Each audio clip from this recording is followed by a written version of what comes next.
찬송하겠습니다.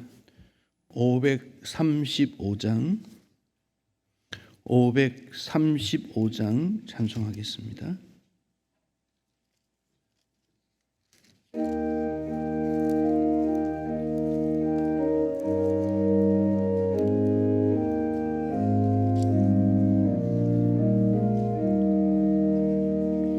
주 예수 내 문 밖에 기다려 섰으나 단단히 잠가더니 못 들어오시네. 나 주를 믿노라고 그 이름 부르나 문 밖에 세워두니 참 나의 수치라.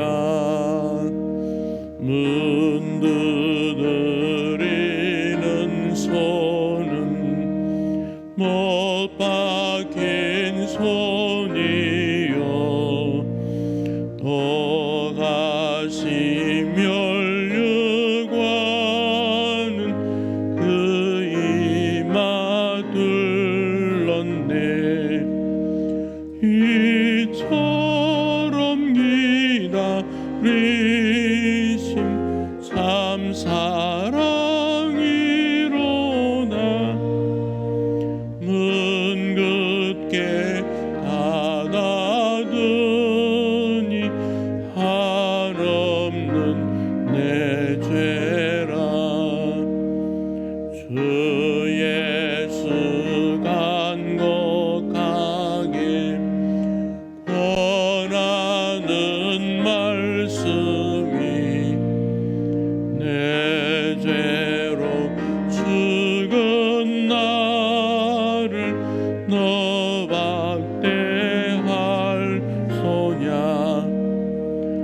나 죄를 회개하고 권문을 엽니다.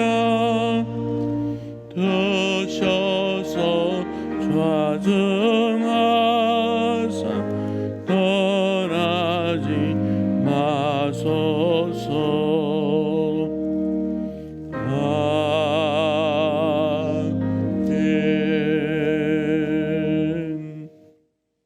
526장 목마른 자들아 다 이리 오라 찬송하겠습니다. 526장입니다.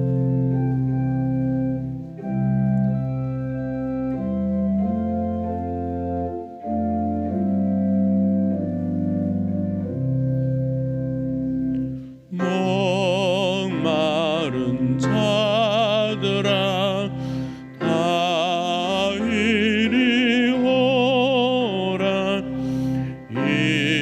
이곳에 전샘 흐르도다.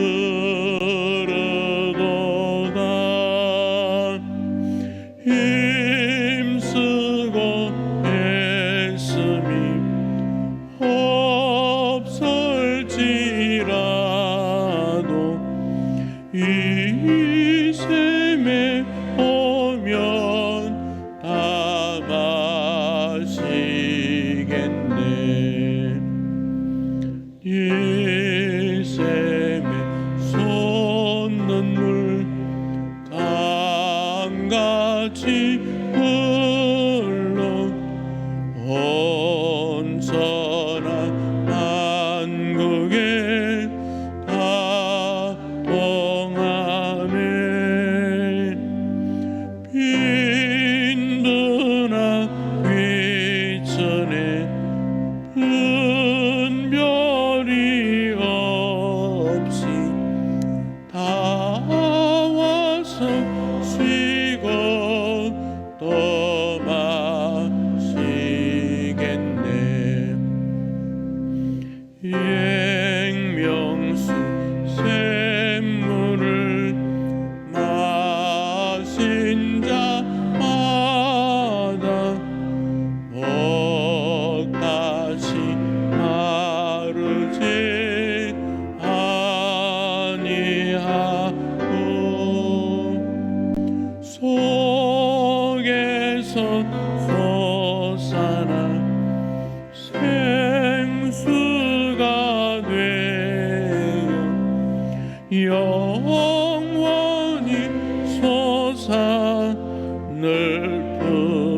풍성하리.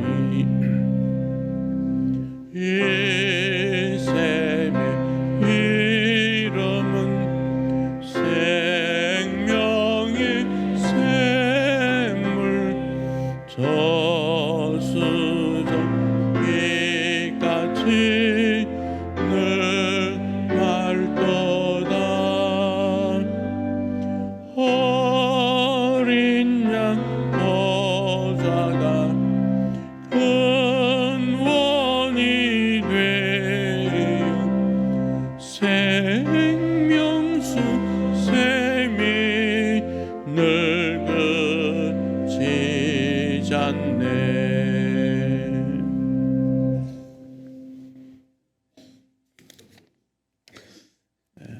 (9월 1일이요) 9월 첫째 주일입니다.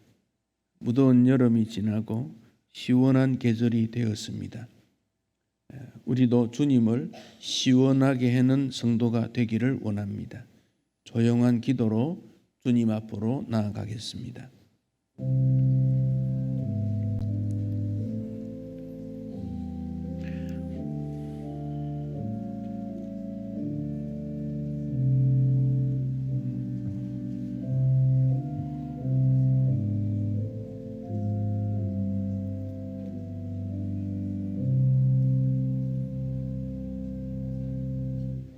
오라 우리가 굽혀 경배하며 우리를 지으신 여호와 앞에 무릎을 꿇자. 우리가 감사함으로 그 앞에 나아가며 시를 지어 즐거이 그를 노래하자. 그는 우리의 하나님이시요 우리는 그가 기르시는 백성이며 그의 손이 돌보시는 양이기 때문이라. 아멘.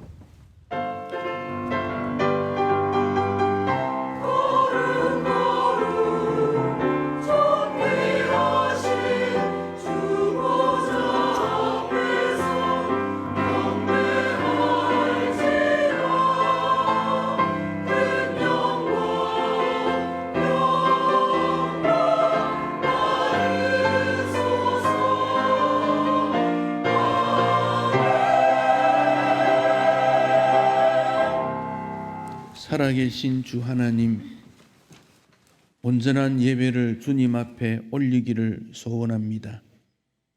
우리가 잘못된 길로 나아갔을 때 주님은 우리를 진리의 길로 이끌어 주셨습니다. 범죄 타락하여 지옥으로 향하는 우리를 천국으로 바꾸어 주셔서 하나님 백성 삼아 주심을 진심으로 감사드립니다. 오늘의 예배가 삼위 하나님 앞에 참된 경배가 되게 하시고 참된 회개와 진실한 믿음의 예배가 되기를 우리를 변화시키시고 사로잡아 주옵소서. 주 하나님께 영광이 올려지는 예배가 되며 주의 말씀에 귀를 기울여서 우리 인생의 길이 좁지만은 믿음의 길, 천국의 길로 향할 수 있도록 의의 길로 인도하여 주옵소서. 예배의 시종을 주께 의탁합니다. 예수님 이름으로 기도하옵나이다. 아멘.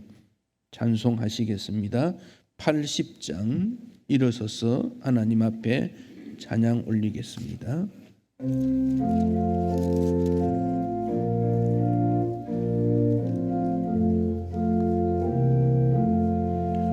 천지에 있는 이름 중 귀하고 높은 이름, 주 나시기 전 지으신 구주의 이름 예수.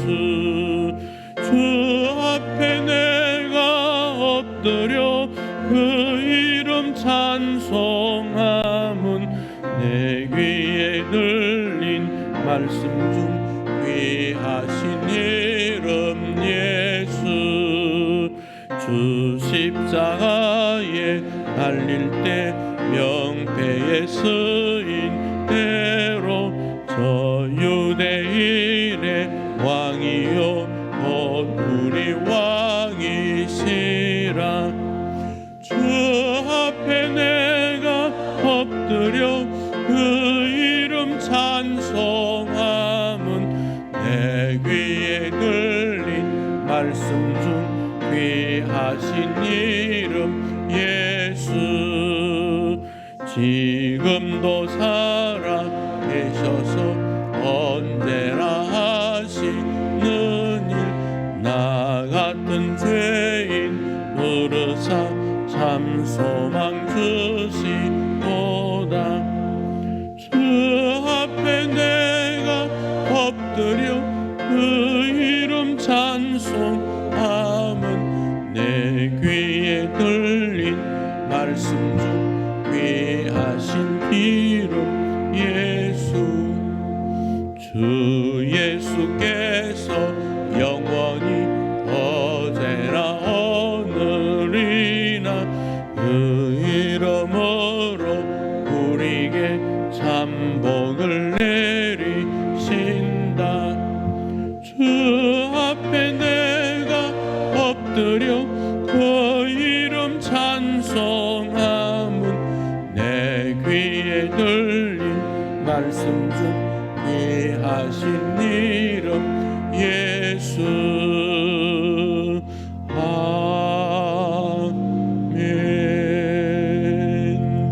아멘. 지난 날을 돌아보며 하나님 앞에 참회의 기도를 올리기 원합니다. 믿음의 사명대로 살지 못하며 복음 전하지 못하였던 죄가 우리에게 있습니다. 이 땅의 나라와 사회를 볼 때 죄가 너무 많다는 것을 느끼게 됩니다. 나라와 이 사회를 위해서도 주님 앞에 용서의 기도를 올려야 합니다. 참회의 기도를 올리겠습니다. 주 하나님, 주의 자비로움이 오늘도 우리에게 임함을 감사드립니다. 하나님을 알지 못하고 세상만 바라보았던 우리를 긍휼히 여겨 주옵소서. 이 땅에 좋다는 것은 추구하면서도 하나님 나라에 아무것도 올리지 못했던 무관심했던 우리를 긍휼히 여겨 주옵소서. 이웃이 예수 믿지 못하고 지옥으로 죽어가는데 손을 내밀어 구원치 못한 우리를 긍휼히 여겨 주옵소서. 개인이나 공동체나 국가사회가 너무도 자기의 이익만을 향하여 나아가는 이때입니다.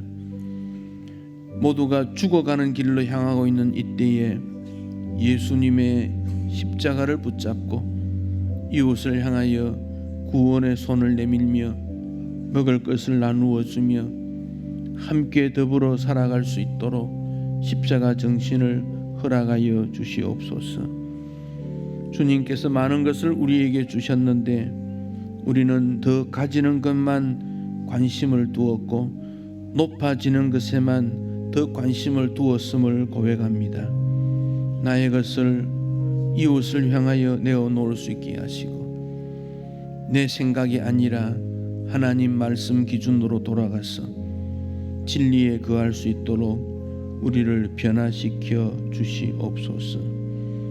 주의 자비로우신 은혜를 오늘도 사모하오니 용서의 은혜를 허락하여 주시옵소서.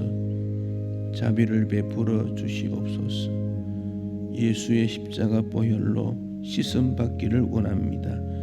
새롭게 하여 주옵소서. 예수님 이름으로 기도합니다. 아멘.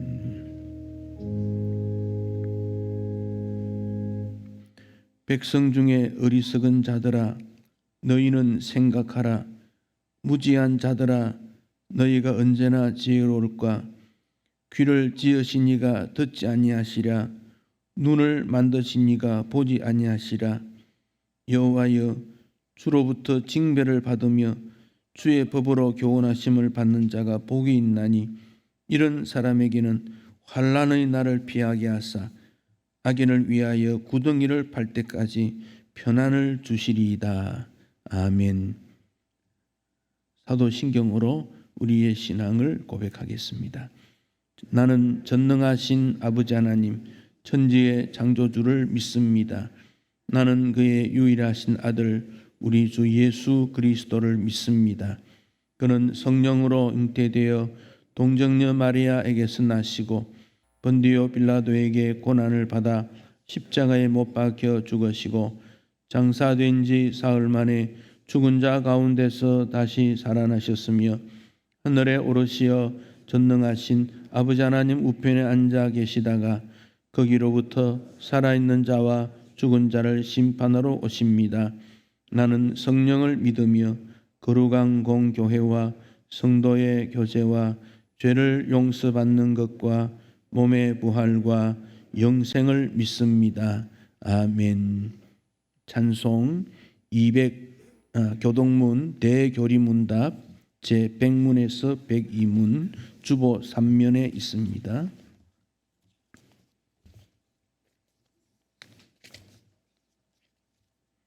대교리문답 제100문 십계명에서 우리가 특별히 고려해야 할 것은 무엇입니까?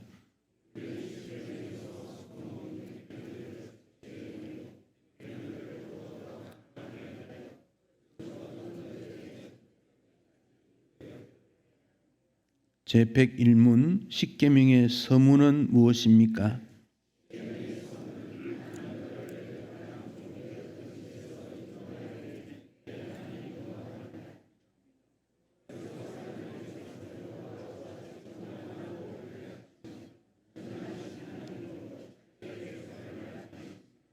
하나님께서는 자기의 존재를 자기 자신 안에 스스로 소유하시며 자기의 모든 말씀과 하시는 일들에서 존재를 나타내십니다. 또한 하나님께서는 옛 이스라엘과 언약을 맺으신 것 같이 자기 모든 백성과 언약을 맺으시는 분이시고 이스라엘을 애굽의 종살이에서 건져내신 것과 같이 우리를 영적 속박에서 건져주시는 분이십니다. 그러므로 우리는 오직 그분만을 우리의 하나님으로 삼고 그분의 모든 계명들을 지켜야 합니다. 제102문 하나님께 대한 우리의 의무를 포함하고 있는 네 계명의 강령은 무엇입니까?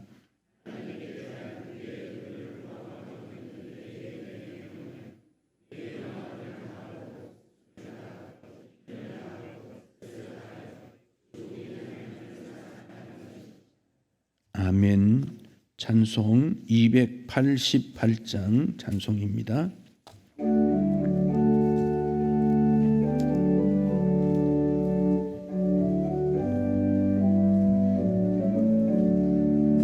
예수를 나의 구주 삼고 성령과 피로서 거듭나니 이 세상에서 내 영혼이 하늘의 영광 누리도다. 이것이 나의 간증이요 이것이 나의 찬송일세. 나 사는 동안 끊임없이 구주를 찬송하리로다. 온전히 주께 맡긴 내 영 사랑의 음성을 듣는 중에 천사들 왕래하는 것과 하늘의 영광 보리로다. 이것이 나의 간정이요 이것이 나의 찬송일세. 나 사는 동안 끊임없이 구주를 찬송하리로다. 주 안의 기쁨 누림으로 마음의 풍랑이 잔잔하니 세상과 나는 간 곳 없고 구속한 주만 보이도다.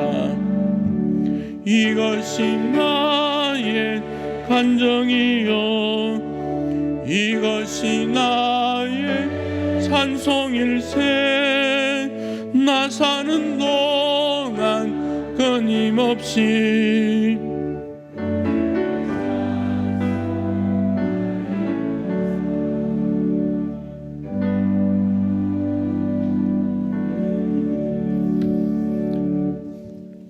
다 같이 기도드리겠습니다. 오늘도 주님의 말씀을 사모하여 예배로 우리를 모이게 하신 주님의 은혜에 감사합니다. 지난 한 주간도 이 세상은 자기 이해와 뜻대로 사는 사람들의 수많은 사연들과 복잡한 말들로 저희를 당황하게 하였습니다.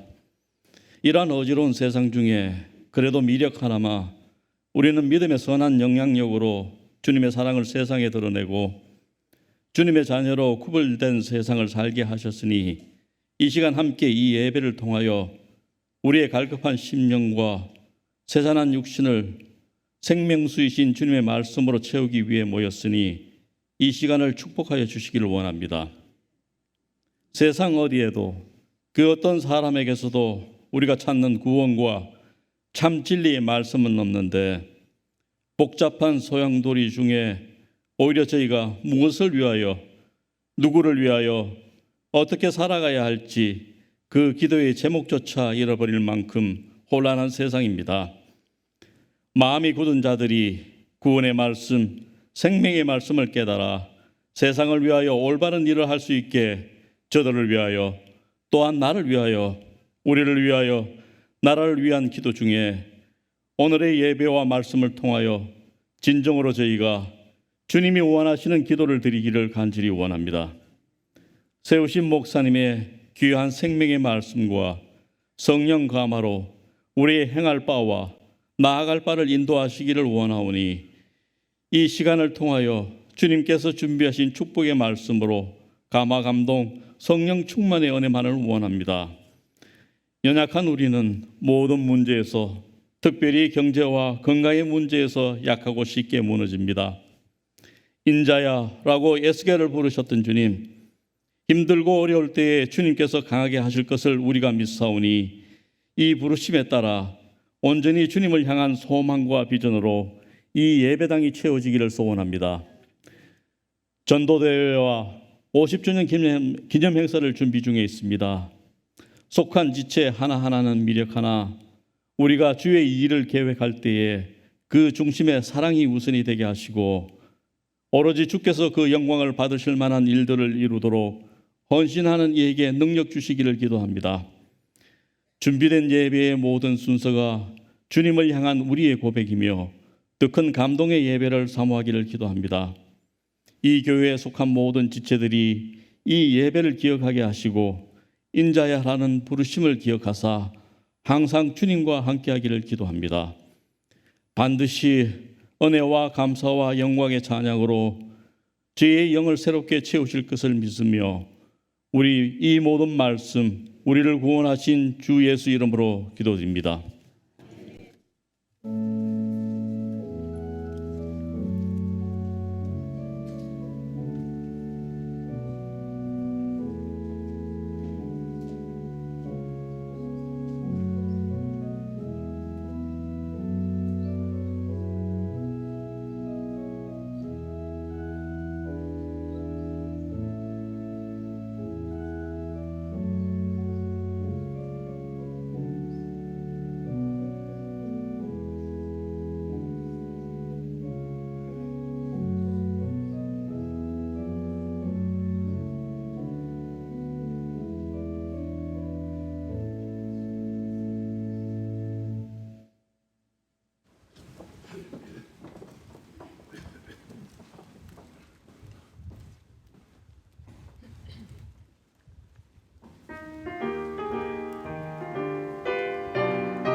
에스겔 10장 18절 19절 말씀입니다.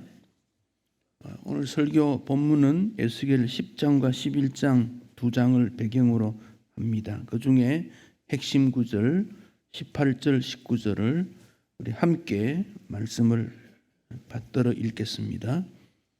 여호와의 영광이 성전 문지방을 떠나서 거룹들 위에 머무르니 거룹들이 날개를 들고 내 눈 앞의 땅에서 올라가는데 그들이 나갈 때에 바퀴도 그 곁에서 함께 하더라. 그들이 여호와의 전으로 들어가는 동문에 머물고 이스라엘 하나님의 영광이 그 위에 덮였더라. 아멘. 아브라함에게 믿음이 뭐냐, 어떻게 살았느냐 이렇게 묻는다면 아브라함은 하나님께서 아브라함에게 찾아오셔서 내가 너희에게 지시하는 곳으로 가라 그런 말씀을 하셨는데 그때 아브라함은 어디로 가야 합니까? 왜 가야 합니까? 가면 어떻게 됩니까? 이런 질문을 하지 않고 그냥 순종했다는 거지요. 아들을 모리아에 가서 번제로 드려라 그랬을 때에 이 귀한 아들 그렇게 하면 어떻게 됩니까? 도대체 뭘 원하십니까? 내 생명보다 더 귀한 아들인데 어떻게 하시렵니까? 이런 질문하지 않고 하나님의 의도가 깊은 뜻이 있을 거야 생각하고 아들을 데리고 불을 들고 칼을 준비하고 나무를 준비해서 모리아로 가서 아들을 제물로 드리려고 했더니 하나님께서 멈춰라. 그리고는 제물을 쓸 양을 준비해서 그 양으로 그날 제사를 드렸지. 참 하나님은 내가 알지 못하지만 이해하지 못하지만 그렇지만 나를 위해서 무언가 준비해 두신 그런 분이시야. 그래서 미리 준비해 주신 예비하신 분이야. 나는 하나님을 그렇게 믿었고 그렇게 알고 그렇게 소개하고 있지. 아브라함은 그렇게 우리에게 대답할 겁니다. 바울에게 신앙생활이 뭐냐 이렇게 물으면 죄에서 구원받은 우리가 나를 위해 사는 것이 아니고 하나님의 영광을 위해 사는 거야. 그렇게 오늘 우리에게 설명을 합니다. 그래서 대교리문답 제1문에서 사람은 하나님의 영광을 위해 산다. 이런 고백을 합니다. 어떻게 사느냐, 왜 사느냐, 무엇 때문에 사느냐, 목적이 뭐냐 이렇게 물으면 하나님의 영광을 위해 사는 거다. 이렇게 답변합니다. 여러분, 우리의 신앙의 목표, 나의 신앙의 목표는 하나님의 영광을 위하여 이 점을 기억하시고 이런 고백을 할 수 있기를 바랍니다. 왜 예배를 드리느냐 이렇게 물으면 하나님의 영광을 위해 예배 드리는 거다. 그렇게 답변하는 거예요. 그래서 기도할 때에도 나와 우리 가정과 교회를 통해서 하나님 앞에 영광 되기를 원합니다. 이렇게 기도해야 돼요. 직장을 찾고 직장에서 일을 하고 소득이 생기고 그럴 때도 이것이 하나님의 영광을 위한 것인가를 생각합니다. 만약 하나님 영광이 아니라고 판단되면 하지 말아야 돼요. 하지 말아야 돼요. 그 일이 하나님의 영광됨이 있는가를 항상 생각해야 합니다. 유대인들이 예수님을 십자가에 못 박으시오라고 했어요. 그래서 그들에게 왜 당신들이 예수님, 이 땅에 오신 예수님을 십자가에 못 박으라고 했느냐고 물으면 하나님의 영광 위해서 그랬다고. 도대체 하나님의 영광을 위한다는 것이 뭔지 혼란스럽습니다. 예루살렘 교회가 세워졌지요. 사람들이 많이 모이니까 일꾼들을 세웁니다. 그 중에 스데반이라고 하는 집사는 만나는 사람마다 예수가 그리스도라고 증거를 하니까 그 권위가 있고 설득력이 있으니까 사람들이 많이 교회로 가는 거예요. 그래서 유대인들이 스데반을 잡았어. 사람들이 많이 모여있는 공회 앞에 데리고 가서 스데반에게 질문을 합니다. 예수가 그리스도냐? 그렇다. 너희들이 십자가에 못 박은 그 예수가 바로 구약에 나타난 메시아다. 그가 우리의 주인이시고 구주이시다. 그랬더니 유대인들이 하나님의 이름을 모독하는 거다. 그래서 돌을 던져서 죽였습니다. 여러분, 하나님의 영광을 위한다는 것이 무엇입니까? 무엇이 하나님의 영광을 위하는 것이겠습니까? 우리 인간은 심히 부패한, 불의한, 거짓의 존재라고 말했습니다. 예레미야 17장 9절에 보면 만물보다 거짓되고 심히한 부패한 것이 마음이다. 마음이다. 우리의 행동이나 생각이나 이 모든 것이 부패로부터 시작되었다 그랬어요. 완전히 부패한 존재라 그랬어요. 그러면 비닐봉지에 써서 냉장고에 넣어놓으면 냄새가 안 나겠지만은 그것을 끄집어내어서 흔들고 다닌다면 썩은 냄새가 날 거예요. 그래서 사람들이 모여서 뭘 하는 그곳에는 가면 하나님의 영광이나 어떤 기쁨이나 감사나 이런 것보다는 그저 갈등, 혼란, 고통, 슬픔, 투쟁, 분쟁, 손가락질, 이게 많은 것이 인생입니다. 그런 가운데 하나님의 영광을 위한다는 것이 무엇일까? 매우 어려운 과제이기도 합니다. 그런데 성경에 보면 시편 19편 1절에는 하늘이 하나님의 영광을 선포하고 궁창이 하나님의 손으로 하신 일을 나타낸다. 즉 창조 세계가 하나님의 영광을 드러내는 거다 그랬습니다. 그런데 우리는 창조 세계를 보면서 하나님의 영광을 느끼기도 하지만 느끼지 못하는 경우가 훨씬 많아요. 이사야서에도 보면 인간의 죄를 지적하고 부패 타락을 지적합니다. 그런데 하나님으로 말미암아 구원의 역사가 일어날 때 변화된다 그럽니다. 광야와 메마른 땅이 기뻐하고 사막이 백합화같이 피어 즐거워하고 레바논의 영광과 갈멜 샤론의 아름다움을 얻을 것인데 그것들이 하나님의 영광을 보게 될 것이다. 여러분, 광야, 메마른 땅, 사막 이런 모든 일들은 인간의 범죄 타락으로 나타난 자연 파괴의 결과입니다. 아담이 에덴 동산에 있을 때 너무도 좋았는데 죄로 말미암아 타락하기 때문에 하나님께서 가시를 두고 은근키를 두고 먹는 것도 마음대로 먹지 못하게 되는 일이 일어나지 않습니까? 그래서 인간의 타락으로 동물의, 식물의, 세계 환경의 파괴가 일어나게 된 것입니다. 그러나 여전히 하나님의 손이 창조 세계 속에 들어가 있습니다.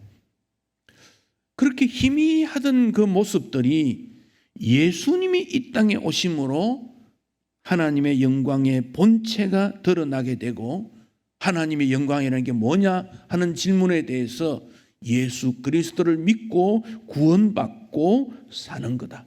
그 예수를 믿고 사는 그것은 나를 위해 사는 것이 아니고 다른 사람의 이익, 다른 사람의 유익, 하나님을 기쁘게 하는 것이 신앙생활이다. 그 점을 우리에게 교훈합니다. 지식이 중요합니다만 이 지식이 사람을 교만하게 만들고 그러나 예수 사랑으로 덕을 세우게 되는 이런 깊이 있는 일을 통해서 하나님을 사랑해야 된다. 그렇게 말합니다. 근데 구약에 있는 모든 말씀, 제도 이런 모든 일은 예수님의 예표요 구원의 길을 보여주는데 그 내용들이 희미합니다. 그림자와 같다 그랬습니다. 이 그림자라는 것은 모양에 따라서 달라집니다. 어떤 경우에는 길쭉했다가 짧았다가 둥글었다가 뾰족했다가. 왜 그렇습니까? 본체가 방향을 바꾸면 그림자도 거기에 따라 조금씩 달라져요. 그런데 이 그림자를 믿는 것이 아니라 본체를 중요하게 여기니까 이 땅에 오신 예수님을 우리가 믿음으로 구원의 확실성을 갖게 됩니다. 에스겔서가 어렵다고 말하는 것은 환상, 이상, 비유, 꿈 이런 것들이 많이 나타나는데 그 이유는 그 시대 사람들에게 복음을 전함에 있어서 사람들이 잘 듣지를 않으니까 부득불 에스겔에게 하나님의 백성들이 알아들을 수 있도록 환상, 꿈, 비유, 예화 그런 내용들로 설명을 하고 있는 겁니다. 구약시대에 하나님의 영광이 나타날 때는 크게 두 가지 나타나는데 하나는 모세가 세운 성막입니다. 이 광야 생활에서 성막에서 하나님이 만나자. 성막, 거룩한 집이라는 뜻이지요. 그리고 그 후에 예루살렘을 통해 지은 성전이 있습니다. 예루살렘 성전이라 그러지요. 그래서 성막, 성전 이것은 오늘의 교회가 예표적인 모습으로 등장되고 또 오실 예수님의 예표이기도 합니다. 근데 거기 성막을 지었을 때 이제 모세가 이스라엘 백성들과 함께 성막으로 나아갔더니 하나님의 영광이 가득했다 그랬어요. 그 하나님의 영광이 임하는 모습들이 구름으로 나타났습니다. 그래서 낮에는 구름 기둥 모양으로 밤에는 불 기둥으로 나타났습니다. 이 기둥, 이 구름이 하늘로 떠오르면 이스라엘 백성들이 짐을 다 싸고 이동을 했고 그 구름이 계속 머물면 여기에 있으라는가 보다. 그래서 하나님의 영광 따라서 살았는데 그 하나님의 영광을 중심에서 그들은 늘 살아왔다고 고백하고 출애굽기 마지막에 보면 하나님의 영광이 이스라엘 백성 가운데 임했다. 그러니까 오늘의 교회도 하나님의 영광이 우리 가운데 임하도록 이렇게 기도를 해야 합니다. 그런데 이스라엘 백성들의 그 믿음 공동체 속에 하나님이 싫어하는 그 무엇이 들어오기 시작합니다. 이 우상 숭배였습니다. 우상 왜 숭배합니까? 자기를 위하여, 자기를.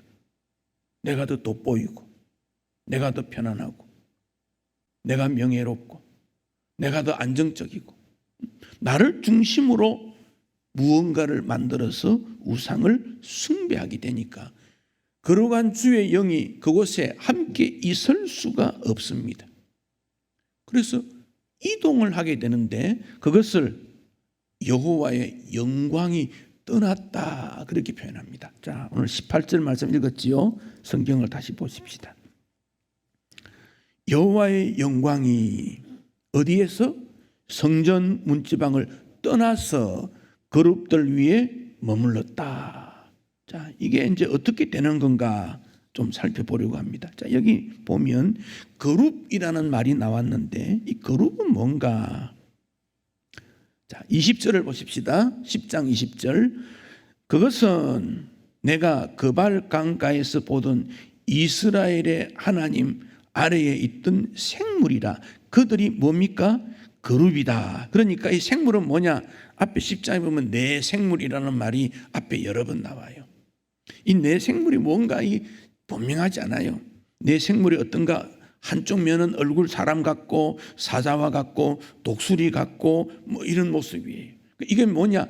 그룹들이더라. 그룹들이 뭔가? 이 그룹은 창세기 3장에 처음으로 등장되는데 에덴 동산에 하나님이 각종 좋은 것들을 창조하시고 아담 하와를 살게 했습니다.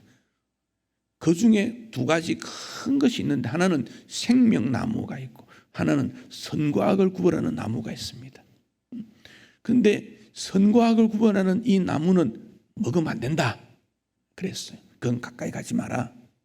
그런데 뱀이 유혹을 했습니다. 저거 한번 봐봐. 만지고 싶지? 보고 싶지? 먹고 싶지? 해봐. 하면 하나님과 같이 될 거야. 그래서 아담이 그 말을 듣고 유혹을 받아서 열매를 따먹고 그것이 바로 죄라 그럽니다. 그때 하나님께서 진노하셔서 그들을 에덴 동산에서 쫓아냅니다. 그리고는 가시 은근 길로 두르고 그 다음 화영금 불을 해서 못 들어오게 접근 못하게 하고 또 하나 더 둔 것이 거룹이라. 거룹이라는 말은 천사의 무리를 말합니다. 서랍이라는 천사가 있는데 이 서랍은 하나님께 찬양하는 무리들이고 거룹은 주로 군사, 보호, 지키는 것, 또 하나님께 영광 올리는 역할도 합니다. 이게 거룹으로 등장이 됩니다. 근데 거룹들을 위해 하나님의 영광이 그룹들 위에 머물렀다 그랬습니다. 요한계시록 4장 8절 이하에 보면 그룹 천사들이 하나님 보좌 앞에 밤낮으로 하나님 앞에 영광을 올려드렸다 그랬습니다. 또 성막 있을 때 지성소가 있지요. 그건 대제사장이 들어간 성전 지어도 마찬가지지요. 거기 가면 이 법궤가 있습니다. 이 정도 강단보다 조금 작을 거예요. 이 법궤가 있는데 이 법궤 위에 뚜껑을 덮었지요. 법궤 안에는 돌판, 모세가 받았던 돌판, 아론이 갖고 있던 싹이 난 지팡이, 만다를 담은 항아리 3가지가 들어있죠. 이것은 하나님의 말씀, 성령의 역사, 하나님의 인도하심 이런 것들을 상징하지요. 그 뚜껑을 덮었지요. 그 위에 모형을 있는데 이게 거룹입니다. 거룹. 천사가 이렇게 거룹이 이렇게 마주보는 형으로 있습니다. 그 지성소 위에 있습니다. 이건 뭐냐? 하나님의 영광이 이 법궤, 언약궤 혹은 하나님의 여호와의 궤라고 여기에 항상 있게 된다. 그래서 대제사장이 제사를 드릴 때 하나님의 영광됨이 있고 그 앞에 두려움이 있다 그랬습니다. 그런데 오늘 성경에 보면 천사에게 이끌림 받아서 에스겔이 쭉 환상을 보았는데 여호와의 영광이 떠났다. 떠났다. 10장 3절을 보십시다. 10장 3절. 그 사람이 들어갈 때 그룹들은 어디에 있습니까? 성전 오른쪽에, 구름은 안뜰에. 이게 무슨 말입니까? 여호와의 영광이 성전에 가득하다 그 말이지요. 4절 보십시다. 같이 읽습니다. 여호와의 영광이 거룩에서 올라와 성전 문지방에 이르니 구름이 성전에 가득하며 여호와의 영원한 광채가 뜰에 가득하였다. 성전 안 문지방 성전 뜰 여호와의 영광이 가득했다. 그러니까 여기에 성전에 들어가면 제일 긴장해야 되는 이유가 하나님 앞에서, 즉 여호와의 영광으로 표현되는 하나님 앞에 내가 서 있는 거다. 여러분 가정이든 직장이든 교회든 나는 하나님 앞에 서 있는 거다. 찬양도 하나님 앞에 하는 거다. 이것 때문에 우리는 거룩을 유지해 가는 거예요. 하나님의 영광이 교회에 없다면 아무런 의미가 없어요. 일반 건물이나 똑같아요. 일반 사람하고 다를 게 뭐 있습니까? 하나님의 영광이 있는 그 가정이 성도의 가정이지요. 주님을 위해 일할 때 구별된 이유는 하나님의 영광됨이 거기에 함께하기 때문에 그 일이 거룩한 일, 주님의 일이 되는 거지요. 식사를 합니다. 똑같아요, 밥 먹는 거. 그런데 성도들이 모여서 하나님 앞에서 식사를 그때 하나님의 영광됨이 거기에 함께한다 그 말이에요. 그러니까 준비하는 사람도 식사를 하는 사람도 모두가 이 일을 통해 하나님의 영광됨이 있구나라는 생각을 해야 되는 거죠. 공부를 하는 것도 마찬가지고 젊은이들이 모여서 성도의 교제를 위해 축구를 시합을 한다 합시다. 일반 축구 시합을 하면 어떻게 하든지 싸워 이겨야 됩니다. 상대방이 공을 몰고 오면 발로 탁 차버리든지 가로막든지 파울을 하더라도 이겨야 됩니다. 그러나 하나님 앞에서의 축구는 양보도 하고 선한 경쟁을 통해 이길 수도 있고 질 수도 있겠지요. 선한 모습, 파울하지 않고 룰을 잘 지키며 때로는 양보도 하고 먹든지 게임을 하든지 무슨 즐거운 레저를 하든지 명절을 당해서 가족들이 모이든지 어떤 모임이든지 하나님의 영광 앞에 있어야 된다 하는 것입니다. 그런데 이 여호와의 영광이 옮겨가고 있다. 영광이 옮기고 있다. 그 성전에서 하나님 앞에 회개와 용서를 받는 그 앞에 하나님의 영광 앞에 두려워 떠는 곳에서 있는데 이 여호와의 영광이 떠나 옮기고 있다. 어디로 갔겠습니까? 11장 22절을 보겠습니다. 11장 22절 그때 그룹들이 날개를 드는데 바퀴도 그 곁에 있고 이스라엘 하나님 영광도 그 위에 덮였더라. 23절 같이 읽습니다. 여호와의 영광이 성읍 가운데서부터 올라가 성읍 동쪽 산에 머물고. 자, 예루살렘 성전에 있는데 이 영광이 올라가서 성읍 동쪽으로 갔다. 성전을 떠나왔다는 거지요. 24절을 보십시다. 주의 영이 나를 들어 하나님의 영의 환상 중에 데리고 갈대아에 있는 사로잡힌 자 중에 이르시더니 내가 본 환상이 나를 떠나 올라갔다. 자, 23절에는 이 성전에 있던 하나님의 영광이 성읍 동쪽으로 갔고 24절에서는 갈대아 즉 바벨론 땅으로 갔다 그런 말입니다. 여호와의 영광이 떠나서 다른 곳으로 이동을 했다 그런 뜻입니다. 이 여호와의 영광은 이동한다 하는 특징이 있습니다. 예루살렘에서 예루살렘 교회가 세워졌지요. 박해가 얼마나 있었습니까? 예수 믿는 사람들이 다 도망가야 되죠. 그래서 흩어집니다. 그래서 흩어진 사람들이 안디옥에도 가고 특별히 많이 간 곳이 어디냐니까 요한계시록 2장 3장에 보면 소아시아라 즉 터키 남쪽에 있는 지경으로 갑니다. 거기에 7교회 이름이 나오지요. 그 교회들이 왕성하게 복음 역사를 전했습니다. 여호와의 영광이 임하니까 교회가 세워진 거지요. 그러면 지금 그곳에 교회가 왕성합니까? 그곳에 있는 교회들이 다 무너지고 일부 남아있지만 없어집니다. 어디로 갔습니까? 여호와의 영광이 빌립보로 해서 유럽으로 들어갔습니다. 유럽이 변화되고 선진화되고 신사의 나라가 되고 번화가가 됩니다. 그 여호와의 영광이 또 옮깁니다. 어디로? 미국으로 갑니다. 왜? 유럽이 중세시대에 문제가 일어나게 되니까 유럽으로 갑니다. 미국으로 갑니다. 미국에 있는 교회들 지금 하나님의 영광이 어떻습니까? 일부 있고 일부 떠났습니다. 어디로 왔습니까? 서쪽으로 태평양을 지나 아시아로 와서 대한민국으로 왔습니다. 여러분, 한국이 어두움에 있었을 때 정치, 경제, 문화, 사상, 의식 참 어두웠을 때 복음이 들어왔어. 교육을 시키고 병원을 짓고 번창하고 밝은 사회로 변화됩니다. 그러면 지금 대한민국에 여호와의 영광이 있습니까? 없습니까? 있는 것도 있고 없는 것 같기도 하고 혼돈의 세계에 있습니다. 이럴 때 우리는 정신을 차리고 하나님의 영광이 이 땅에 머물도록 기도해야 합니다.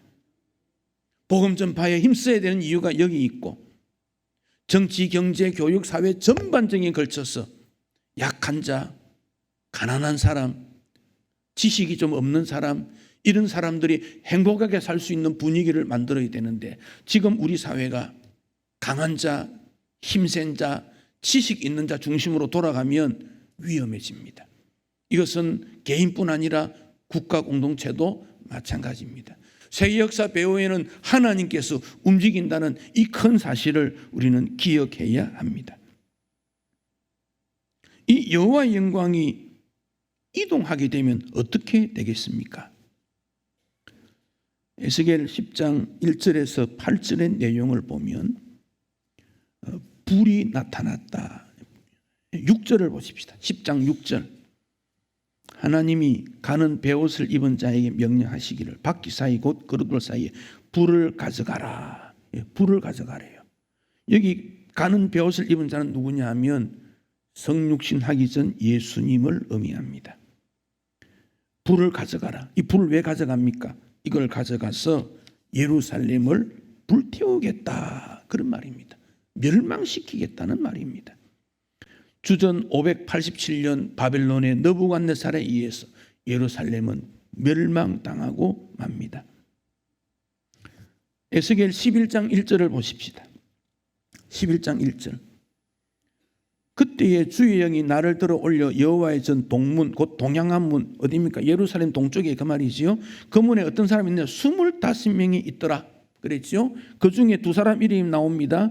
아술로의 아들 야사냐 버나냐의 아들 벌다를 보았다. 이들이 누굽니까? 백성의 고관 지도자다. 지도자. 그런데 어떤 사람입니까? 2절을 보십시다. 더 구체적으로 나옵니다. 그가 내게 이르시되 인자야 이 사람들은 어떻게?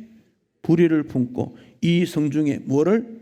악한 꾀를 꾸미는 자다. 한마디로 누굽니까? 불신자. 자기 욕망대로 사는 사람입니다.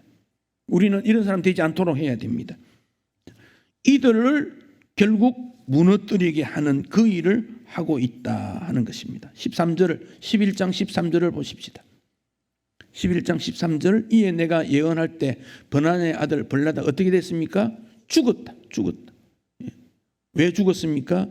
예루살렘이 바벨론에 의해서 멸망당함으로 시체가 거리에 넘치게 되고 그런 변화가 받게 된 것이다 하는 것입니다.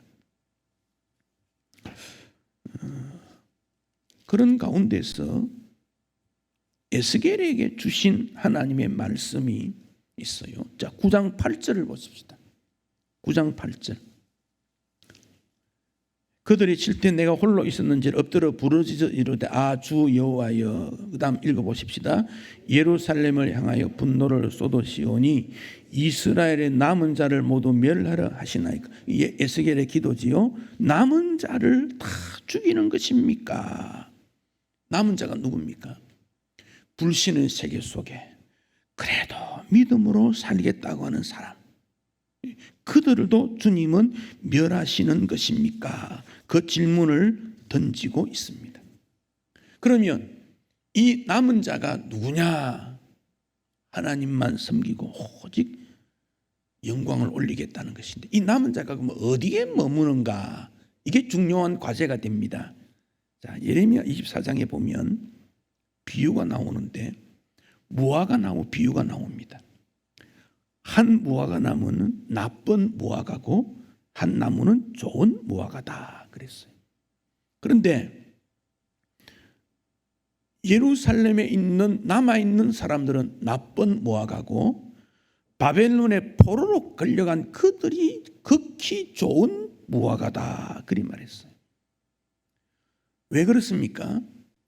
예루살렘이 멸망을 당하니까 포로들이 끌려서 바벨론을 갔습니다. 그러면 거기 있던 남아있던 사람들이 뭘 했느냐? 그 귀족들, 돈 많은 사람들, 지식 있는 사람 끌려가니까 집이 남고 땅이 남지 않습니까? 잘 됐다. 이럴 때 우리가 집 사고 땅 사자. 나라가 망하는데 여전히 땅 사고 집 사는데 그들이 그런 일을 했습니다. 예레미야 24장에 나오는 내용입니다. 그래서 이 나쁜 무화과다 그래 놨습니다. 그러면 바벨론에 끌려간 사람은 무엇입니까? 그들이 가서 뭐 했습니까? 하나님, 내 조국을 잃어버렸습니다. 하나님의 영광이 떠났습니다. 우리가 이렇게 포로가 되어 왔습니다. 그러나 여기서 하나님을 위하여 회개하고 믿음 운동을 재건해서 하나님 나라를 다시 세우기를 원합니다라고 말을 하게 됩니다. 에스겔이 이때 도대체 우리가 뭘 해야 될까라는 고민이 있는데 여호와의 영광이 떠나더라. 왜 떠났습니까? 예루살렘 성전에 우상 숭배, 어떤 것 질투의 우상이 있는 그곳에 있을 수가 없으니 여호와의 영광이 떠나는데 어디로 갔느냐 살펴보니까 바벨론 포로로 잡혀간 그곳으로 갔더라 하는 것입니다. 11장 16절을 보십시다. 11장 16절 그런즉 너는 말하기를 주 여호와의 말씀에 내가 비록 그들을 멀리 이방인 가운데 쫓아내어 여러 나라 흩었으나 그들이 도달한 나라들에서 내가 잠깐 그들에게 성소가 되겠다. 17절 너는 또 말하기를 같이 읽습니다. 주 여호와의 말씀에 내가 너희를 만민 가운데 모으며 너희를 흩어 여러 나라 가운데 모아내고 이스라엘 땅을 너희에게 주겠다. 이게 무슨 말이지요? 여호와의 영광이 떠나는데 예루살렘 성전에 떠나 동쪽 문에 잠시 있다가 다시 바벨론 쪽으로 갔는데 그곳에서 너희들을 다시 모으고 이스라엘 땅을 나중에 다시 회복시켜 주겠다. 이것을 뭐라고 하느냐? 새 언약이다. 그렇게 말합니다. 새 언약. 우리 하나님은 약속의 하나님이신데 믿음의 사람들과 약속을 맺어서 하나님의 나라를 이루는 겁니다. 그래서 예루살렘에 있는 그들은 하나님의 약속의 대상으로 복받는 존재들입니다. 그들이 볼 때에는 바벨론의 포로로 끌려가는 사람들이 안타까운 존재인데 거기 에스겔도 잡혀갔지요. 그런데 하나님께서는 뭐라고 말씀하시느냐? 예루살렘에 있는 그들이 악한 무화과고 바벨론의 포로로 잡혀간 그들은 극히 좋은 포도나무다, 무화과다. 그들을 통해서 다시 하나님의 나라를 이루겠다. 11장 19절에 새 영을 주고 부드러운 마음을 주겠다. 그리고 21절에 미운 것, 가장한 것들은 다 하나님이 정리하겠다. 그런 말씀입니다. 여러분, 여호와의 영광이 왜 떠났습니까? 예루살렘 성전이 우상화되고 불의해지고 욕망스럽고 권력을 탐한 자들이 더 권력적으로 이루어지게 될 때 하나님의 영광은 떠났다는, 어디로? 바벨론 포로 속에. 거기서 왜 떠났습니까? 다시 하나님의 나라를 이루시겠다. 이제 에스겔서가 그 내용이 조금씩 정확하게 밝혀집니다. 제가 여러분에게 질문을 해보겠습니다. 웃는 사람이 복이 있습니까? 우는 사람이 복이 있습니까? 웃으면 복이 와요. 그건 TV에서 나오는 내용입니다. 성경에서는 애통하는 사람이 복이 있다. 왜 애통합니까? 범죄 타락으로 인하여서 하나님 마음을 아프게 하고 나에게 있는 죄와 허물 때문에 하나님 앞에 영광되지 못했으니 나는 주님 앞에 회개하는 마음으로 사는 거다. 그래서 우는 사람, 애통하는 사람이 복이 있다. 그리 말했어요. 여러분, 세상에서는 부자가 복이 있다고 합니다. 그러나 성경에서는 가난한 자가 복이 있다 그럽니다. 왜? 가난해야 오직 믿음, 오직 하나님 바라보기 때문에 가난한 자가 복이 있다. 그리 말하고 있습니다. 우리는 뭘 탁합니까? 부유하고 권력 있는 걸 탁합니다. 이것은 성경에서 기준에서 볼 때는 복 있는 사람이 될 수가 없습니다. 한국 교회가 돈이 많고 사람 많고 권력 많으면 망합니다. 한국 교회는 애통하는 사람, 힘들어하는 사람, 그들과 함께 마음을 같이 해야 됩니다. 가난한 사람 돌봐야 됩니다. 장애인 돌봐야 되고 홀부모 돌봐야 되고 노인 돌봐야 되고 전 세계에 굶어 죽는 저들에게 손을 펴서 도와야 됩니다. 그것이 우리가 해야 되는 사명입니다. 이게 교회가 사는 길입니다. 그런데 한국 교회가 좀 부자가 되어 갑니다. 먹을 것이 있습니다. 힘이 생겼습니다. 이것은 하나님의 영광이 떠나는 징조가 아닌가 우리는 두려워해야 합니다. 우리에게 자그마한 권력이 주어지고 먹고 살만해지면 교만해집니다. 이것은 조심해야 됩니다. 애통하는 마음이 있어야 됩니다. 달라스의 어느 교회 목사님이 석유로 부자가 된 성도와 함께 식사를 나누었습니다. 식사 후에 그 주인이 목사님을 조금 집 높은 몇 층에 올라가서 보입니다. 목사님 저 지평선 보입니까? 저 지평선. 우리나라는 지평선이 잘 안 보이지만 외국에는 지평선이 이래 보입니다. 하늘과 땅이 맞던 저 땅이 저기까지예요. 넓다 이 말이지. 목사님 이쪽 보세요. 석유 탐사하는 기계가 막 설치되어 있고 기름이 펑펑. 저거 다 내 거예요. 하나님께서 이만큼 복을 주셨어요. 목사님에게 칭찬 듣고 싶어서 자기의 성공을 이야기합니다. 그 목사님이 말합니다. 예, 그렇습니까? 그럼 여기 한번 보지요. 손을 하늘 위를 가르칩니다. 저 하늘나라에 얼마나 모아두셨는지요.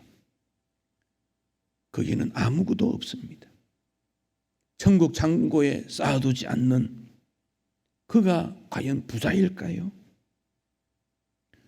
우리는 사람의 관점에서 세상을 살지 말고 하나님의 관점에서 믿음을 가지고 이 땅에 살아야 됩니다.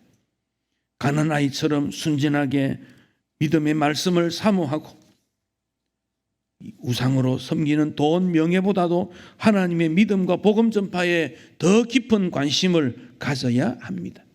그렇지 않으면 하나님의 영광이 떠나갈지도 모릅니다. 인간은 부패한 존재인데 주님의 십자가 보혈이 없으면 그 인생은 정말 가치 없습니다. 아무리 뭘 가지고 갖추어도 그는 불행한 인생입니다. 그러나 예수 그리스도의 은혜로 십자가 보혈로 구원받은 인생은 행복하고 영원히 하나님 앞에 칭찬받을 것 아니겠습니까? 여호와의 영광이 여러분과 여러분 가정과 우리 교회와 이 땅에서 떠나지 않도록 해야 될 사명이 우리에게 있습니다. 하나님의 영광이 충만한 그리스도인, 하나님의 영광이 충만한 성도의 가정, 하나님의 영광이 충만한 신촌 강서교회 되기를 소원하고 축복합니다. 봉헌하겠습니다.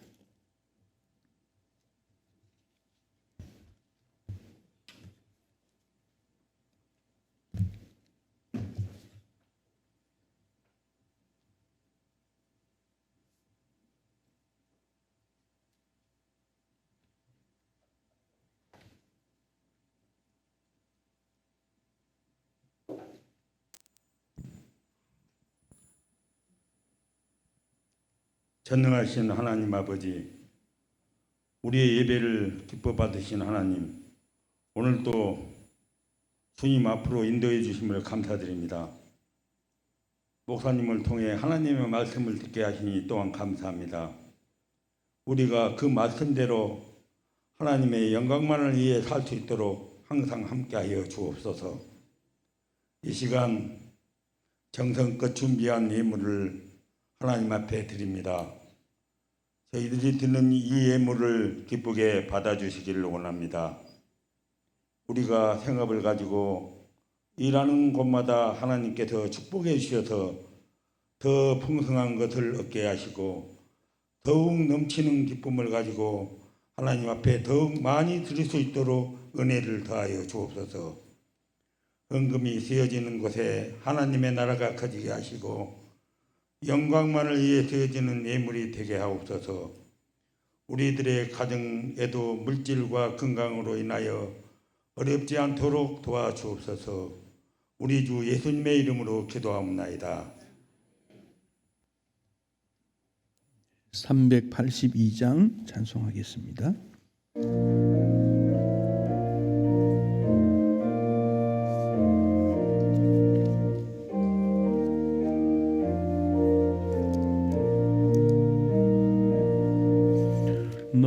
근심 걱정 말아라. 주 너를 지키리. 주 날개 밑에 거하라.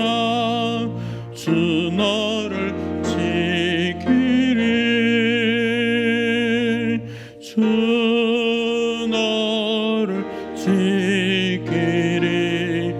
아무 때나 어디서나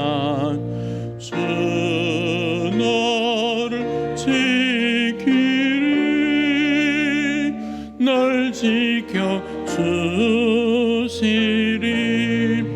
3절입니다.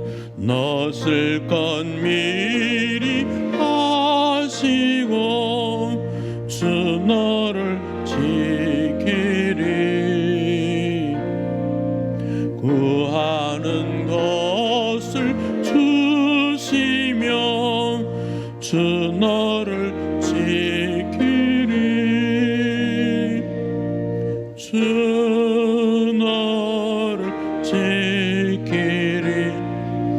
아무 때나 어디서나 주 너를 지키리.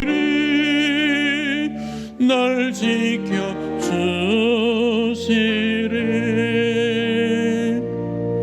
어려움 시험 당해도 주 너를 지키리. 그 주의 품에 거하라. 주 너를 지키리. 주 너를 지키리. 아무 때나 어디서나 주 너를 지키리. 날 지켜주시리.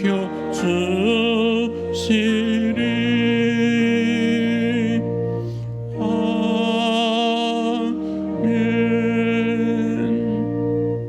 주 예수 그리스도의 은혜와 하나님 아버지의 크신 사랑과 성령의 교통하심이 여호와의 영광이 항상 머물러 있기를 소원하는 주의 백성들과 그 자녀들에게 영원토록 함께 있을지어다. 아멘.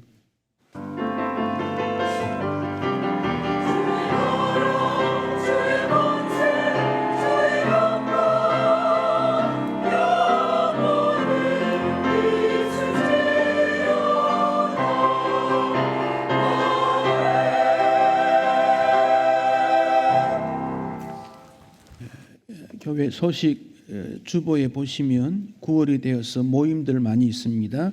재직회 중보기도회, 기간별 전도활동, 다음 주 선교전도부 주간예배, 훈련학교, 여전도 연합기도회, 9월 10월에 교육부서와 전도회 재정감사, 또 우리 남부시찰 축구대회 이런 내용들 다 있는 거 자 보시고 임해 주시면 좋겠습니다. 여기 아파트는 지난 28일 날 준공이 났습니다. 그래서 어제부터 이사를 오는 분들이 아마 있게 된다고 봐집니다. 이사를 오게 될 때 이 부분에 익숙한 분도 계시지만 익숙하지 않는 분들은 또 우리가 도와줄 일이 있으면 또 도와줘야 될 필요가 있다 생각하고, 그 길이 이렇게 나오다가 삼익 아파트 옆쪽에 길이 있는데 또 이 길이 또 우리 교회 쪽으로 이렇게 있어가지고 사람들이 이를 많이 이렇게 출입을 하고 있습니다. 그래서 저거를 우리가 막을 수도 없고 또 교회 지나가는 것을 또 반대할 일도 없고, 제 생각은 이리 지나가는 사람은 다 교회 예배 들으러 오면 좋겠다 그런 생각 가지고 주차하실 때 조금 그런 일에 조심해 주시고 그런 내용은 또 조합 측과 잘 이렇게 조화를 이루도록 하겠습니다. 또 이사 오시고 하신 분들이 교회로 찾아오게 될 건데, 여러분 이미 기존 교회에 있는 분은 거기 출석하시고 믿음 생활 잘하면 됩니다. 그러나 조금 쉬었던 분들, 믿음을 다시 회복하고 싶다, 또 교회가 너무 멀어서 출입이 어렵다, 또 전혀 기독교에 대해서 모른다, 이런 분들은 여기 와서 얼마든지 기도하고 신앙적 상담도 받고 신앙 훈련을 받는 일로 우리는 문을 열 것입니다. 그래서 새벽에도 기도하는 일에 오게 하시고 또 이곳에서 믿음 생활을 새로워지도록, 또 이사라는 것은 우리 일평생에 몇 번 하지 않는데 좋은 계기가 됩니다. 새로워지는 계기가 되니까 그런 분들이 찾아올 때 여러분들이 잘 소개를 해 주시고 안내를 해주셔서 서먹하지 않도록 해주시고 교회 등록은 자발적으로 하시면 돼요. 억지로 할 필요는 없으나 자발적으로 내가 여기 소속되어서 등록하는 이유는 그래야 교회가 관리가 되고 또 함께 신앙생활에 점검도 하고 위로와 격려도 나누는 방법 때문에 교회 등록하고 회원이 되는 겁니다. 그런 일을 해주시면 좋겠습니다.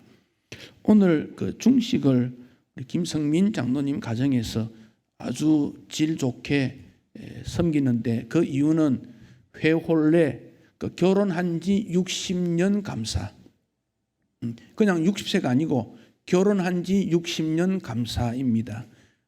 그래서 하나님 앞에 감사하고 또 성도들이 기도해 주며 감사대에서 식사를 준비했으니까 한꺼번에 올라가지 마시고 조금 번잡할 수 있으니까 우리 청년들은 식사를 준비해서 2층에 내려와서 드시면 좋겠고 다른 분들은 3층에서 그렇게 하시면 좋겠습니다. 우리 성도들 서로 인사와 격려를 좀 나누어 주시면 고맙겠습니다. 예.